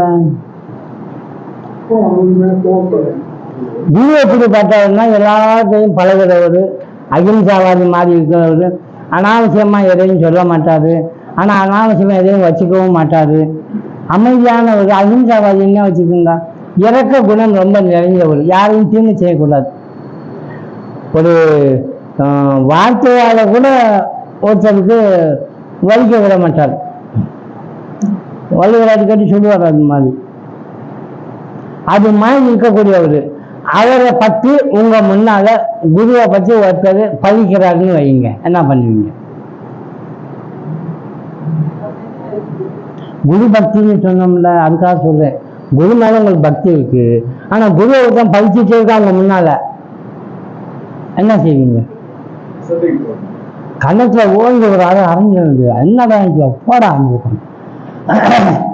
அப்ப என்ன சொல்லும், ஐயோ குரு மேல பக்தி வச்சுட்டேன்னு இப்படி அடாவடித்தனமா பண்றானே அப்படின்னு நினைக்கலாம். அப்ப நான் என்ன செய்ய, குருவை பத்தி அவனுக்கு அவ்வளோ தெரியாது, அதனாலதான் படிச்சுட்டு இருக்கான். அவனுக்கு என்ன தெரிய போகுது, நமக்கு தெரியும், அவருக்கு தெரியாது. அதனால விட்டுறான், மன்னிச்சு விட்டுறான், போ என்னமோ பண்ணிக்கோ அப்படின்னு சொல்லிட்டு பேசாம வந்தார். கரை கடந்து வந்தாச்சு, படகுல போயிட்டு இருக்கிறப்ப நடந்தது. இந்த பக்கம் படம் வந்தவொடனே எல்லாம் இறங்கிட்டாங்க. இந்த மனுஷன் நேர குருகிட்ட போனாரு, சாமி இன்னைக்கு ஒரு சம்பவம் நடந்தது. என்ன? உங்களை பற்றி ஒருத்தர் பயங்கரமா திட்டிட்டு வந்தார், நல்லா அப்படி இப்படினாலும் சொல்லிட்டே வந்தாரு. பாவம், அவனுக்கு என்ன தெரியும், அதனால நான் ஒண்ணுமே சொல்லலை, பேசாம இருந்துட்டேன், அமைதியா இருந்துட்டேன், ஒன்றும் அவனை நான் திட்டல வயல்ல அடிக்கல ஒன்றும் சொல்லலைன்னு. குரு சொன்னாரு, முட்டாள், என்ன எப்படி இருக்க நீ? என் மேல பக்தி இருந்துச்சுன்னா என்னை பழிக்கிறவனு விட்டுருக்க கூடாது, பலான்னு அரைஞ்சிருக்கணும், கேட்கறதாங்க தடுத்திருக்கணும். ஐயோ அவன் பெரிய பலசாலிங்க, என்னால ஒன்றும் பண்ண முடியாது, நான் என்ன பண்றது அப்படின்னு. அப்படின்னா அதை நீ கேட்கக்கூடாது, அந்த இடத்த விட்டு நீ ஓடிடணும். என்ன அர்த்தம்? குருவை பற்றி தப்பா பண்ண ஒண்ணு மோது பண்ணா அதை கேட்காத விளையுது. இது சொல்றது யார் தெரியுமா? ராமகிருஷ்ண பரமஹம்சர். என்ன சொல்ல வாரம்னா, குரு பக்தி என்ற பேரிலேயோ அகிம்சை என்ற பேரிலேயோ நடக்கக்கூடிய அந்த சம்பவங்கள்ல இதை செய்யலாமா செய்யக்கூடாதா அப்படின்னு நினைக்கிறோம் இல்லையா? தியாகம் அப்படிங்கிறோம், விட்டுறது. எல்லாத்தையும் விட்டுட்டு வந்தா என்ன பேரு? தியாகம். இப்போ இந்த நாட்டுல நிறைய பேர் தியாகம் பண்ணியிருக்காங்க, மகான்கள், ஞானிகள், ரிஷிகள், அவங்க பல பேர், ராஜா முத கொண்டு. இதுல தியாகம் பண்ணவங்க வருஷம் உங்களுக்கு தெரியும். அதுல யார் ரொம்ப தியாகம் பண்ணவங்க? வீட்டை விட்டு வெளியே வந்தாலும் தியாகம் தான். அதுல ரொம்ப தியாகம் பண்ணவர் யாரு? யாரு? இல்லை, வந்தவங்க என்ன வந்திருக்காங்களே அவங்க பேரை சொல்லுங்க. யாரு? ரமணரா அவர் ஒரு வீடு வச்சிருந்தாரு, அதோ பகவான் கூப்பிட்டான்னு போயிட்டாரு. தியாகம் தான், ஆனா பெரிய தியாகமா இல்லை, அதனால விட முடியும். புத்தர் யாரா இருந்தார், எவ்வளவு பெரிய சொத்து, அவ்வளவு வச்சிருக்கார். அத்தனை அதே மாதிரி பார்த்தீங்கன்னா வித்யாரண்யர் அவ்வளவு சொத்து வச்சிருக்கார். வச்சுட்டு ஏதோ ஒன்று நினைச்சார், அத்தனை எப்படிங்க மனசு வருது? ராஜாவா இருக்கிற சௌகரியங்கள், அந்த பயன்கள் எல்லாத்தையும் திறந்து, மனைவியை திறந்து, அந்த அரசாட்சியவே திறந்து, அந்த பறவை திறந்து, இவர் சொல்றாருல ஓங்கும் மழை பொருளும் உலகளவு புகழும் அத்தனையும் திறந்து வெளியே வந்துட்டார் உண்மையை கண்டுபிடிக்கிறதுக்கு. இதுக்கு பேரு நம்ம என்ன சொல்றோம்? தியாகம் பண்ணிட்டேன். இப்ப புத்தத்துல என்ன இருக்கு? தியாகம் இருக்கா? புத்தத்துக்கு என்ன இருக்கு? அங்க இருந்துண்டா எல்லாம் இருக்கும். அப்ப புத்தத்தை ஒண்ணுமே இல்லை. அவன் பக்கத்துல ஒரு பிச்சைக்காரங்க இருந்தான், நானும் தியாகம் பண்ணிருக்கேன். என்ன தியாகம்? எங்கேயும் ஒண்ணும் இல்லை, அவன்கிட்ட ஒண்ணும் இல்லை, தியாகியும் இல்லைங்க. என்கிட்ட ஒண்ணும் இல்லை, அப்ப நானும் தியாகி தானே அப்படின்னா போச்சுதா. எதுக்கு சொல்ல வரோம்னா, தியாகம் என்ற சொல்லுக்கு உண்மையான பொருள்னா இருந்து விடணும். இல்லாம பண்றது வேற, இருந்து விடணும். பக்கத்து வீட்டுல ஒரு பைலான் புஷ்டெல்லாம் பண்ணக்கூடியவர் இருக்காது. இந்த பக்கத்து வீட்டுல ஒரு நோஞ்சான், அவனால சண்டை போட முடியாது. இந்த வீட்டு பையன் அந்த வீட்டு பையன் ரெண்டு பேரும் சண்டை போட்டுருந்தாங்க. சண்டை போடுறப்போ இந்த பையன் கேட்கறான், அப்பா அந்த பையன் வீட்டு பையன் அடிச்சுட்டாப்பா, வந்து கேளுப்பா அப்படிங்கிறான். அவர் சொல்றாரு, சரி முன்னா அவங்க எல்லாம் வேற மாதிரி ஆளுங்க, அவங்க எல்லாம் அவங்க முன் அறிவு இல்லை, ஒன்றும் இல்லை, இப்படியெல்லாம் நான் ஒரு பையனை அடிக்கணும் கொள்ளணும்னு தெரியாது, அதனால விட்டு இதெல்லாம் நான் பகவான் பார்த்துக்கோறேன் அப்படின்னு சொல்லி இவர் விட்டாருன்னா இதுக்கு பேர் இவர் விட்டு கொடுத்தாரு, மன்னிச்சுட்டாருன்னு அர்த்தமா? ஏன் அவர் விட்டாரு? அதான். ஆனா பார்த்தா பயப்படுறான். இப்போ இதுக்கு பேரு மன்னிப்பு, விட்டு கொடுத்தாரு அப்படின்னு சொல்றதை விட இந்த பையன் அந்த பையனை அடிச்சுட்டான், பையன் பையன் அடிச்சுட்டான். அவன் சொல்றான், ஏப்பா அந்த பையன் என்னை அடிச்சுட்டான்ப்பா, வாப்பா வந்து அவனை பார்ப்பா அப்படின்னா. விடுறா பாவம், அவன் ஏதோ ஒரு வகையில் செஞ்சுட்டான், அதை போய் கேட்டுட்டு பாவம் விட்டு மன்னிச்சு விட்டுடலாம், நீ அடி வாங்கிட்ட ஏதோ ஒரு தகவல், இதெல்லாம் நாங்கள் போகக்கூடாது அப்படின்னா அவர் விடுறாருன்னு வைங்க. அவர் மனசு வச்சா போய் அடிக்க முடியும், அடிக்க முடிஞ்சும் அவர் அடிக்காம பொறுத்திருந்து மன்னிச்சு விட்டுட்டு பையனையும் சமாதானம் படுத்தி கம்முன்னு போய் உட்காடுறா அப்படின்னு சொல்றாருன்னா அவங்கிட்ட என்ன இருக்கு? தியாகம் இல்லை, அந்த மன்னிப்பு சுபாவம் பொறுமை அதெல்லாம் இருக்கு. இவன் சொல்றதுக்கு அவங்க வித்தியாசம் தெரியுதா? நாமளும் அப்படிதான் செய்யறோம், இருந்து விடணும், இல்லைன்னா அது சரியில்லை. அதான் ராமகிருஷ்ண பரமஹம்சர் சொல்றார், கிரகஸ்தனா இருக்கிற ஒரு ஆள் இறங்க வருகின்ற பொழுது எழுத்து நிக்கணும்னு சொல்றார். இதைத்தான் இங்க சொல்ற. குரு பக்தி அடித்தளம் எது அப்படின்னு கேட்டா குரு மேல நாம வச்சிருக்கிற பக்தி. ஆக சரியான இடத்துல சரியான உபதேசத்தை சரியானபடி புரிந்து கொண்டோம்னா நம்ம வாழ்க்கையில் வர்ற சம்பவங்களையும் சரியானபடி கையாளலாம். அடுத்த ஸ்லோகம் இதே ராகம்தான். கலத்ரம் தனம் புத்திர பௌத்ராதி சர்வம் கிருஹம் பாந்தவா சர்வம் ஏகத்தி ஜாதம் குரோரங்கிருபத்மே மனश्चेन्न லக்னம் ததஹ்யம் ததஹ்யம் ததஹ்யம் ததஹ்யம் ததஹ்யம் ததஹ்யம் ததஹ்யம் ததஹ்யம். பொருள் பாடல். துணை எனவே வருமோ நாம் தேடும் பந்தம், மனைவி மக்கள் தனம் செல்வம் சுற்றம் இவை இருந்த போதும் குருவின் மலரடியில் கைக்காத மனதால் பயன் என்னவாகும், பயன் என்னவாகும், பயன் என்னவாகும், பயன் என்னவாகும். குருவே சரணம், குருவே அபயம், குருவே சரணம். மனிதர்களுக்கு இப்ப இந்த ஒரு வகையில தைரியம் வாழ்றதுல நமக்கு பக்க பலமாக பல பேர் இருக்காங்க. யார் யார் இருக்காங்க? மனைவி இருக்கா, மனைவி ஒரு கணவன் சொல்லலாம் மனைவி இருக்கான்னு. சாஸ்திரத்தில் இங்க சொல்ற கருத்துக்கு ஒரு மனைவி என்ன சொல்லுவா? ஏன்னா கணவன் இருக்கா அப்படின்னு துணை, அதான் சொல்ற துணை எனவே வருமோ நான் தேடும் பந்தம். அதை சொல்ற செல்வமும் பிள்ளையும் பேரன் முதலிய எல்லாமும் செல்வா கிடைச்சா மனசு ரொம்ப தைரியமா இருக்கு. எனக்கு என்ன கவலை? ஒரு கவலை இல்லை. அவன் பாட்டு ஜாலியா போறான் வர இருக்கு. எதை போய் மையமா வச்சு கொண்டு இந்த செல்வம் துணையா நிக்கும்னு அவன் சொல்லும் செல்வத்தை சேர்த்தாலே துணையா இருக்கும் நமக்கு நினைப்பு வருது. மனைவி மக்கள் வந்துட்டால இவங்க எங்களை காப்பாற்றிடுவாங்கன்னு நினைப்பு வருது. அது சொல்ல பேரன் பற்றி வந்தா இருக்கான், நீ கவனிக்கலாம் என்ன என் பேரன் பார்த்துக்குவோம் அப்படின்னு நினைக்கிறோம். அதுதான் முதலிய எல்லாமும் வீடும் சுற்றமும் என்று வீடும் சுற்றமும் சேர்த்து ஏன்னு சொன்னாருன்னா வீட்டுக்கு சொந்தக்காரம் வீடுன்னா இந்த இடத்துல புகுந்த வீடு பிறந்த வீடுன்னு அதுக்கு சொந்தமானவங்களாம் இருக்காங்க பாருங்க. சித்தப்பா பெரியப்பா நாத்தனா அப்படி அதெல்லாம் அவங்கெல்லாம் ஒன்றுன்னா ஓடி வருவாங்க. அப்போ ஓடி வர்றாங்களே அதெல்லாம் இருக்கு, எனக்கு என்ன கவலை அப்படின்னு நினைச்சு எதை மறந்துட்டான்? குருவுடைய திருவடியை மறந்துட்டான். அதனால இதெல்லாம் இருக்குன்னு நினைச்சு நீ எதை நினைக்கணுமோ அதை நினைக்காம மறந்துட்டேன்னா உனக்கு பிரயோஜனமே இல்லைடா அப்படின்னு அவர் சொல்றார். அதனால இங்க தைத்திரிய உபனிஷத்துல ஒரு விஷயம் சொல்றார், உனது குருவையே தெய்வம் எனக்கொள்.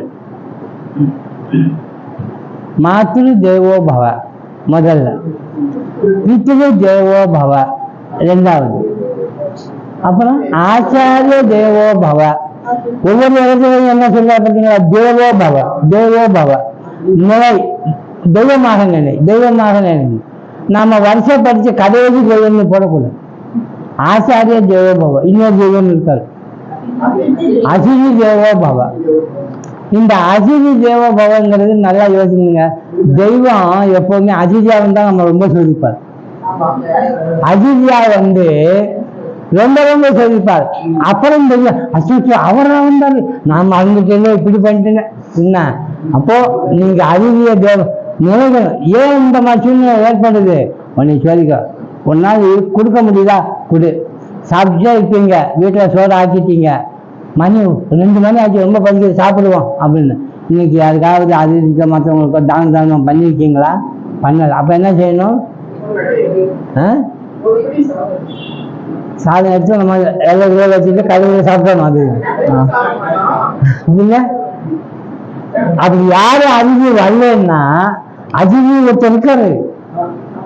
யாரு? காக்கா. அவன் தான். அந்த காக்காவை காக்கா பிடிக்கணும். ஆமா, அந்த சாதத்தை கொண்டு போய் வச்சுட்டோம்னா நமக்கு இந்த இந்த பாவம் போயிடுது. அதிதி கொடுத்து சாப்பிட்டோம் அப்படின்னு. அது வள்ளுவர் என்ன அழகா ஒரு சுலபம் இல்லைங்க. இல்ல இல்ல, வள்ளுவர் சொல்ற குரல்ல நீங்க எப்படி அதிதியும் கொடுத்து சாப்பிடணுங்கிறதுக்கு ஒரு திருக்குறள் இருக்கு. யார் சொல்லுவா? விரும்பம்பல்ல.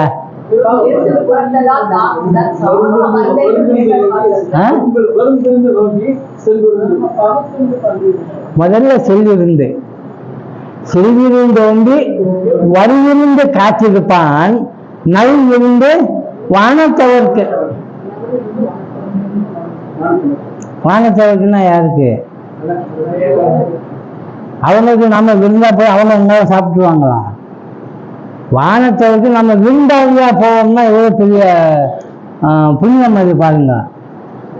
இந்திர லோகத்துக்கே நம்ம விருந்தாளின்னு சொல்லப்ப எப்படி கவனிப்பாங்க?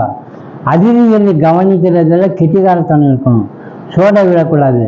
அதிதிகளை யாராவது கவனிக்க தவறினால் பெரிய பெரிய பாவம் வந்து கடவுள் பண்ணி சொல்ல. அதனால யமனே நசீகரன் அதிதியா போயிட்டான். 3 நாள் பட்டினி வாசல்ல காத்திருக்காரு. வந்தாரு யமன். தம்பி நீ எப்ப வந்த? நான் வந்து 3 நாள் ஆச்சு. 3 நாள் அவனை கவனிக்காம விட்டேனே, ஐயோ எனக்கு பாவம் வந்து சேர்ந்துருமே. அவனை கூட்டி போய் பாத்தியம் குடிச்சு ஸ்நானம் பண்ண வச்சு அரிசியமெல்லாம் குடிச்சு சாப்பாடு இதெல்லாம் போட வச்சு நான் 3 நாள் உன்னை விட்டுட்டேன், நீ மன்னிச்சுக்கோ. அந்த 3 நாளைக்கு 3 வரம் தரேன், உனக்கு என்ன வரம் வேணுங்க? தண்டனை அனுபவிக்கணும், அதுக்காக வரம் தராது. அந்த பூமி சுற்றுமா கிடைக்குமா? 3 நாள் இருந்தார். அப்ப அழிவுக்கு எவ்வளவு பயப்படுறாரு யமன் பாருங்க. உயிரை எடுத்துக்கொள்ள போகின்ற யமனே தன் வீட்டுக்கு வந்த அழிவிய கவனிக்கப்படலைன்னா எனக்கு ஏதாவது ஒன்று ஆயுதம்னு பயப்படுற. அதைத்தான் இங்க சொல்ற, செல்விருந்து வரிவிருந்து காத்திருப்பான். அப்போ வீட்டில் சமைச்சு முடிச்சா காக்காய்க்கு சாதம் வைக்கிறோம், வாசலில் நின்று கொஞ்ச நேரம் பார்க்குறோம், யாராவது சொந்தக்காரவங்களோ தெரிஞ்சவங்களோ நண்பர்களோ, ஆமாம் எங்கே இந்த போயிட்டு இருந்தால் உங்களை பார்த்து போகலான்னு வந்தேன்னா பாப்பா முதல்ல சாப்பிட்டு போகலாம் அப்படின்னு கூப்பிட்டு போய் ஒரு ஆளுக்கு ஒரு நாளைக்கு ஒரு தடையாவது ஒரு சோறு போட்டு வந்தீங்கன்னா அதுதான் ஒரு விருந்தோம்பல். அதைத்தான் சொல்றாரு. அந்த விருந்தோம்பல் தான் கிரகஸ்தர்களுக்கு ரொம்பவும் கொடுக்கப்பட்ட ஒரு வரன். அதை செய்யணுங்கிற இல்லைன்னு சொல்லாம செய்யணும். வள்ளலாறு இதுக்கு பயந்து, ஐயா சாமி யாராவது என்கிட்ட வந்து கொடுங்கன்னு கேட்டா என்கிட்ட இல்லாம இருந்துடக்கூடாது, அதனால நான் யாராவது வந்து கேட்கிறப்ப இல்லை என்று சொல்லாத வரம் எனக்கு கொடு. இன்னொன்னு, என்கிட்ட இல்லாம பண்ணி நான் இன்னொருத்தங்கிட்ட போய் இல்லைன்னு கேட்கக்கூடாது. ரெண்டையும் கேட்கிறேன். மற்றவர்கிட்ட நான் இல்லைன்னு போய் கேட்கக்கூடாது, மற்றவங்களுக்கு நம்ம கிட்ட வந்து ஏதாவது கேட்டா நான் இல்லைன்னு சொல்லிடக்கூடாது. இது விருந்துக்கு உரியது. அதைத்தான் சொல்றாரு இங்க. ஆக நம்முடைய கவனம் எங்க போகுதுன்னா, உற்றார் உறவினர் மனைவி மக்கள் இவங்கெல்லாம் பக்கத்துல இருந்தா இவங்கெல்லாம் நம்மளை காப்பாற்றுவாங்க அப்படின்னு நினைக்கிறோம். இதுல இருந்து இப்படி நினைக்க எதனால நினைக்க தோணுது? செல்வம் இருக்கு, பதவி இருக்கு, பட்டம் இருக்கு, புகழ் இருக்கு, எல்லாம் இருக்கு, சுற்றம் எல்லாமே கூடுவாங்க. நாலடியார் போன்ற நூல்களில் சொல்லுவாங்க, விண்வெண்கள் தெரியுதா எத்தனை இருக்கு? நிறைய இருக்கு. உங்ககிட்ட பணம் நிறைய இருந்தா சொந்தக்காரவங்க விண்வெண்கள் மாதிரி நிறைவேற்பா. உங்ககிட்ட பணம் இல்லைன்னா அனுபவிக்க எதுவும் வந்துட்டு போனவனும் கிடைக்காதுன்னு தெரிஞ்சா சொந்தமா இருக்கிறவனு கூட அவன் தூரத்து உறவுங்க அவனி விலகிடும்.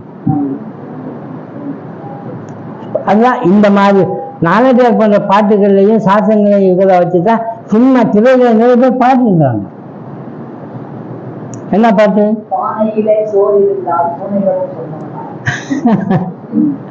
இன்னொன்னு இன்னொன்னு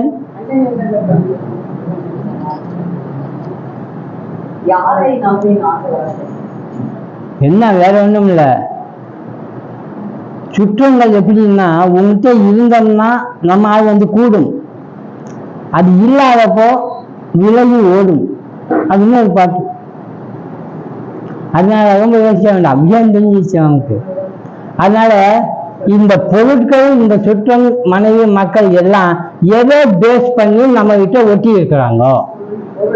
பொருளை பேஸ் பண்ணி மட்டும் இல்ல, பொருளை பேஸ் பண்ணி ஒட்டி நம்மளை கவனிக்கிறாங்கல்ல, அந்த காட்டுறாங்கல்ல, பாசம் பிரியம் பொழிகிறாங்கல்ல, அதை பார்த்துட்டு தானே இவனுக்கு இவங்கெல்லாம் இன்னைக்கு இருக்கிறாங்க அப்படின்னு சொல்லி துணை எனவே வருமோ நாம் தேடும் சொந்தம் அப்படின்னு சொல்றார். இந்த பந்தம்லாம் வருமானு கேட்கிறார் ஆதிசங்கர்.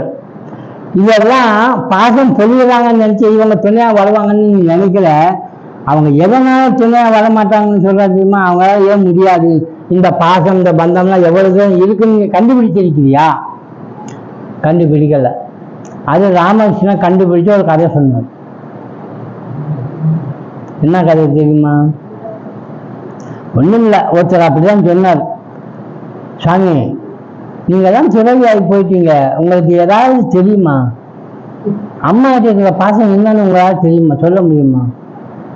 நீங்கெல்லாம் கல்யாணம் பண்ணிக்காம இப்படி ஊர் சுத்துறீங்க, கல்யாணம் பண்ணி பாருங்க மனைவி எவ்வளவு பாசமா அன்பா இருக்கான்னு, எப்படி கவனிக்கான்னு தெரியுமா உங்களுக்கு அப்படின்னு எல்லாத்தையும் இந்த சாது கேட்டார்.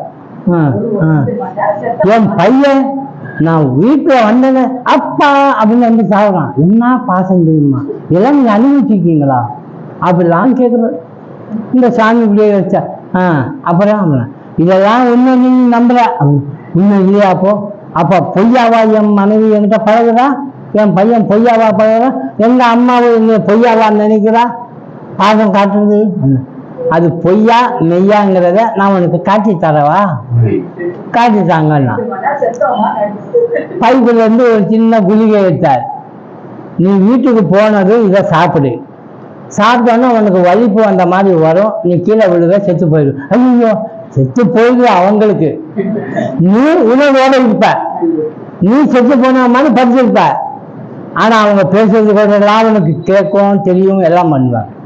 அப்ப நான் எப்ப இது சும்மா 1 மணி நேரம் தான், அதுக்கு பிறகு நான் வர்றேன், உனக்கு எழுப்பி சின்ன பழையபடி பண்ணிடுறேன் அப்படின்னா. சரி சாமி, அப்போ நீங்க உண்மையை காட்ட போறீங்க. சரி இன்னும் போனான், குளிக்க சாப்பிட்டான், படுத்தான், செத்தான், எல்லாரும் அழுக ஆரம்பிச்சிட்டாங்க. இவன் 1 மணி நேரம் கழிச்சு தான் போகணும். அங்க கூட்டம் சேர்ந்துருச்சு. இவன் கையை காலை வரைச்சி இப்படி படுத்துட்டான். எல்லாரும் கொஞ்ச நேரம் ஆச்சு. வந்தவங்க எல்லாம் சொன்னாங்க, ரொம்ப நேரம் போட்டு வைக்காதீங்க, அதான் முடிஞ்சு போச்சுல்ல, ஊர்க்காரங்களுக்கு சொல்லிட்டு முதல்ல பிணத்தை வெளியே எடுங்க வீட்டுல இருந்து அப்படின்னாங்க. வீட்டுல எடுங்க. அப்படியா, இப்போ எப்படி தூக்குறதுங்க, கை கால் விரைச்சி இருக்குது, மடக்க முடியாது அப்படின்னா. பொண்டாட்டி வந்து சொன்னா, ஏங்க அவர்தான் காலம் வாங்கிட்டாருல, கையை வச்சு மடக்கு வச்சிட வேண்டியதான். அவன் வெளியே கையா அதுக்கு போய் நிறைய இருக்க சொல்றீங்க, நிறைய போய் அதுவே வேணாங்க அப்படின்னா. அப்புறம் இப்படியே நடந்துட்டு வந்து ஒரு சாமி வந்தார், நாராயணன். அது ஒரு சாமி வர்றாருன்னு, என்ன இங்க சண்டை என்ன நடக்குது, திடீர்னு வந்தாருங்க, வலிப்பு வந்ததுங்க, சுற்றி போயிட்டாருங்கண்ணா. கை தொட்டு பார்த்தாரு, ஒரு வழி இருக்கு, இப்ப இவர் செத்து போயிட்டாரு, இவரை புழைக்க வைக்கணும், புழைக்க வைக்கட்டுமா அப்படின்னா. ஆஹா உங்களால முடியுமாண்ணா, நிச்சயமா இவருக்கு உயிர் வரும். உயிர் வர வைங்க அப்படின்னா. என்ன சொன்னாரு, இவருக்கு உயிர் வரணும்னா இங்க இருக்கிறவங்க யாராவது ஒருத்தர் உயிர் விடணும். ராமகிருஷ்ண பரமஹம்சர் எப்படி கொண்டு போய் ஜாயின் பண்றாரு, உயிர் விடணும்னா. இவர் இங்க கேள்விட்டு இருக்காரு, நிச்சயமா எங்க அம்மா எனக்கு சொல்லுவா என்னன்னு. ஆமா, நான் மகனுக்காக கொடுக்குறேன் அப்படின்னு. அந்த அம்மாட்ட கேட்டாங்க, அம்மா நீங்க உயிர் விடுறீங்களா, பையன் இருக்கணும். சாமி என் வீட்டுக்காரர் இருக்காரு, நான் போயிட்டேன்னா வீட்டுக்காரர் யாரு பாப்பா, ஆனால் நான் பார்க்க முடியாதுங்க அப்படின்னு. அப்புறம் மனைவி கேட்டேன், நான் வாழ்றதே அவருக்காக தான், நான் வீடு விட்டு அவர் மட்டும் இருந்தேன், நம்ம இந்த குழந்தை வீட்டுக்காக யார் பார்க்கறது. சரி அங்கே புரியவரை கேட்போம் அப்படின்னு அவர்கிட்ட போய் கேட்டோம்னா, அவர் என்ன சொன்னாரு, என் பொண்டாட்டி ஏற்கனவே என்கிட்ட என்ன சொல்லியிருக்காங்கன்னா, நான் சாகணும்னா சுமங்கலியா சாகணும்னு சொல்லியிருக்கா, நான் பண்ணூர் போயிட்டு அவர் பாவம், அதனால நான் போக முடியாதுங்க அப்படின்னா. எல்லாம் இவர் கேட்டுட்டு இருக்காரு. கேட்டுட்டு சரி அப்படின்ட்டு இவர் தண்ணி அடிச்சு தெளிச்சாரு. அப்படியே வந்துச்சு, சாமி புரிஞ்சிச்சு சாமின்னா. எல்லாரும் பயந்தாங்க, என்னாச்சுன்னா நான் ஆமா அதான் புரிஞ்சிச்சு, இவனுடைய பாசம் பந்தம் எவ்வளவு தூரம் இருக்கும்னு நல்லாவே புரிஞ்சிச்சு. என்ன செய்யணும், நான் என்ன பண்ணிட்டு இருந்தேன், மனைவி மக்களை வச்சுட்டு இருந்தேன், நான் செஞ்சதே ஒண்ணு என்னது, அந்த சாமி என்ன பண்ணிட்டு இருந்தாரு, நாராயண ஹரி சிவசிவா நமசிவாயா நாராயணா இதெல்லாம் சொன்னாரு. அதான் அந்த சாமி சொன்னார், ஹரிய ஸ்மரணையா மறைய பேடான்னு புரந்தரதாசர். ஆமா, அவர்னு சொல்றாரு இந்த கதையும் இந்த விஷயத்தையும். மறைய பேடா மனவே நீனோ ஹரிய ஸ்மரணையா, மனமே நீ மறக்காது, ஹரிய ஸ்மரணையை ஒருபொழுதும் மறக்காது. இதான் லயிக்காத மனம் குருவின் திருவடியும் லயிக்காத மனம் இருந்தென்ன லாபம், இவை இருந்தென்ன லாபம் அப்படின்னு கேட்கிற பயன் என்ன ஆகும், ஆகாது. அதனால ஹரிய ஸ்மரணை வச்சுக்கோ, இதெல்லாம் நிக்கும்னு நினைக்காத. நீ என்ன நினைச்ச, இதெல்லாம் உண்மைன்னு நினைச்ச. அதனால இதே வார்த்தைய சங்கராச்சாரியா சொன்ன அதே புரந்தரதாசர் சொன்னார். ಸತಿಯೋ ಸುತರು ಹಿತರು ಎಂದು ಮದಿಯು ಕೆಟ್ಟು ಕೆಡಲಿ ಬೇಡ, ಗತಿಯು ತಪ್ಪಿ ಹೋಗುವಾಗ ಸತಿಯು ಸುತರು ಬರುವರೋ ಮರೆಯಬೇಡ. சதியு சுத்தரு ஹிதருன்னா என்னது, சதியு சுத்தருன்னா மனைவி மக்கள், ஹிதரு இருந்தோம் அவங்க கவனிப்பாங்கன்னு நினைச்சு மதி கெட்டு கிடலி பேட, மறி கெட்டு போகாது. கதியை தப்பி போகுவாங்க. கதி தப்பி போறதுன்னா காலமான பிறகு போயிட்டாங்கன்னா சதி சுதறு வருவாங்க, பின்னால் வருவாங்களா, துணை என்னவோ வருமோ வராது இல்லை. அதனால இவரை நம்பி இருக்காத நீ. ஆமா, அது எங்க இருக்கணும்? குருவின் மலரடியில் வைக்காத மனம், குருவின் திருவடியில மனசை வைக்கவை. அவர் தான் அவனுடைய மொத்த வாழ்க்கைக்கு துணை நிற்பார். இப்ப இருக்கிறதெல்லாம் எந்த துணை தெரியுமா? திவிஷ துணை, திவுக்கு துணை அவர் தான். ஆனா திவுக்க துணையா கொள்ளுப்பா. திவிஷத்தை ஓரளவுக்கு வச்சுக்கோ, உன் கடமை என்ற நினைப்பில் நீ வச்சுக்கோ, பார்த்துக்கோ. அதனாலதான் உபனிஷத் தைத்திரிய உபனிஷத்துல என்ன சொல்லப்பட்டுச்சு? உனது குருவையே தெய்வம் எனக்கொள். ஏன்னா மாத்ரு தேவோ பவ, பித்ரு தேவோ பவ, ஆச்சாரிய தேவோ பவ, அதிதி தேவோ பவ. இதுல குரு ஒரு வளர்ந்து போட்டுக்கணும். ஆச்சாரியன்னா தெய்வமாக இருக்கணும்னு நினைக்கிறதா? இந்த மாதாவையும் பிதாவையும் தெய்வமா நினைக்க சொன்னாங்க. ஆனா ஓரளவு திவிஷம்னு சொன்ன காரணம் அதுதான். உதாரணமா அம்மாவையே தெய்வமா நினைச்சிட்டு வாழணும்னு சொல்றாங்கல்ல. மாதாவை எப்படி நினைக்கணும்? தெய்வமா நினைக்கணும். அன்னையும் பிதாவும் முன்ன தெய்வம், தாய் சிறந்தது கோயிலும் இல்லை. இதெல்லாம் நமக்கு சொல்லிக் கொடுக்குற பாடம். தந்தை சொல்மிக்க மந்திரம் மூலம் குரு வாக்கியம்னு சொன்னா, இவன் தந்தை சொல்மிக்க மந்திரம் இல்லைன்னு சொன்னான். சரி, அது இருக்கட்டும். ஆனா இது பிரகாரமும் நடக்கலாமா, இல்ல இது கொஞ்சம் மாற்றமும் செய்யலாமா? மாற்றலாமா? கொஞ்சம் முடியாதுல்ல. இதெல்லாம் சாஸ்திரம் தானே. அண்ணன் தான் முன்னேறி போய் மாற்ற முடியுமா? மாதாவை தெய்வமா கொள்ளணும்னு சொல்றதை மாற்ற முடியுமா? தந்தை சொல் மிக்க மந்திரம் இல்லைங்கிறத மாற்ற முடியுமா? ஆனா புராணமே மாற்றி காட்டுது. எந்த புராணம்? எல்லா புராணம், இதிகாசங்கள். சொல்லட்டுமா? உதாரணமா 2 பேரை. அம்மாவை தெய்வமா நினைக்கணும். ராமன் நினைச்சான், பரதன் நினைக்கல. பரதன் மாமனார் வீட்டுக்கு போய் வர்றதுக்குள்ள அம்மா தன்னுடைய பையனுக்கு ஏகபோகமா சொத்தை வாங்கி வச்சிருந்தான். பட்டத்தை 60 வீராங்கான்னு சொன்னான். சந்தோஷப்படணும் இல்லையா? ஆட்சி நீதான் செய்கிற, செல்வமெல்லாம் உனக்குத்தான், நீதான் பட்டத்துக்கு உரியவன், இப்படி நான் செய்து வச்சிருக்கேன், நியாயமாட்டான் அப்படின்னு கையெழுதி சொல்றா. பரதன் என்ன செய்யணும்? மாத்து தெய்வோ பவ, நீ சொல்ல மாதிரி செய்யணுமா சொல்லணும். மாதா தெய்வம் சொல்ல மாதிரி சரி சொல்லணும். சொன்னாரா? ஏமா இப்படி பண்ணிட்ட? ராமன் தானே இருக்கணும்னு. அதனால என்ன, இப்ப நான் சொல்றேன் நீ செய்ய அப்படின்னு. மாட்டேன்ட்டான். நீ எனக்கு நல்லது செய்யறேன்னு சொல்லி நீ என்ன பண்ணிருக்க தெரியுமா?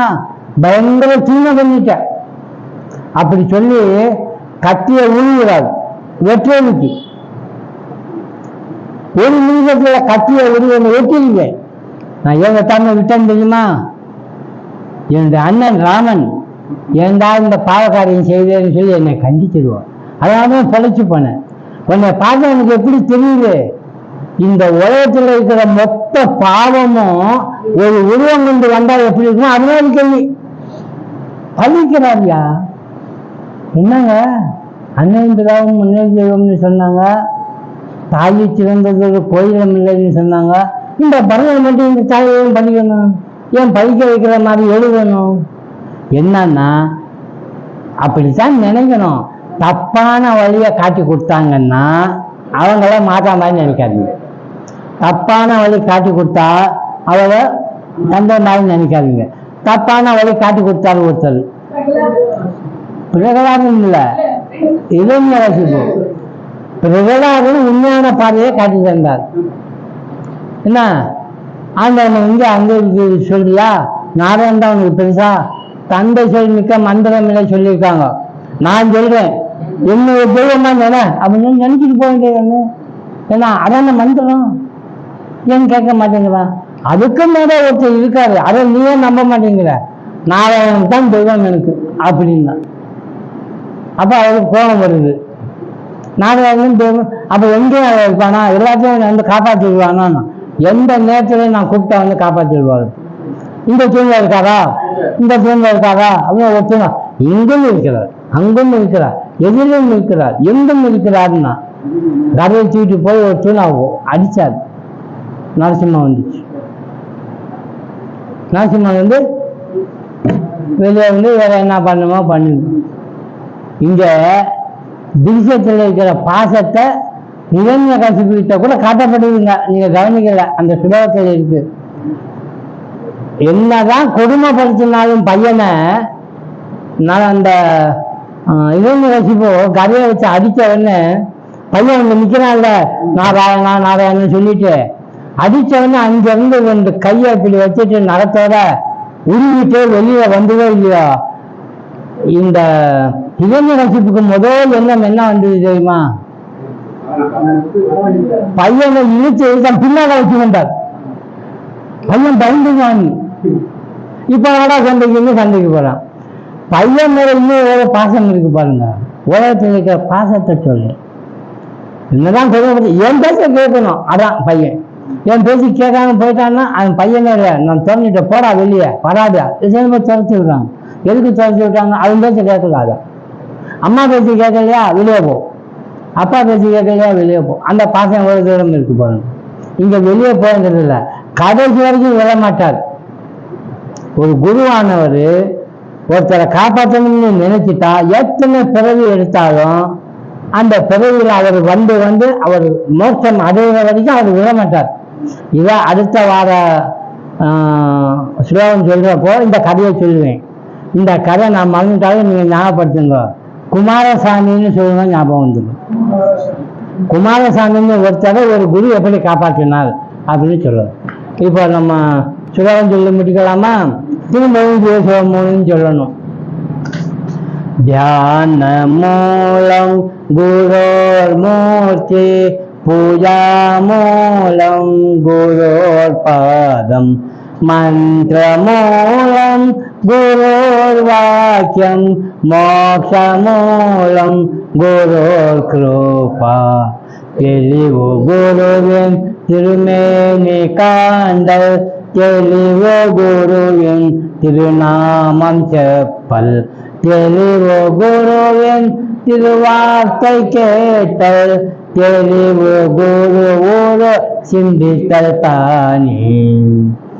பிரம்மானந்தம் பரமசுகதம் கேவலம் ஞானமூர்த்திம், துவந்த்வாதீதம் ககன சத்ருசம் தத்வமஸ்யாபிலக்ஷ்யம், ஏகம் நித்யம் விமலமச்சலம் சர்வதி சாட்சிபூதம், பாவாதீதம் திரிகுணரஹிதம் சத்குரும் தம் நமாமி, சத்குரும் தம் நமாமி, சத்குரும் தம் நமாமி.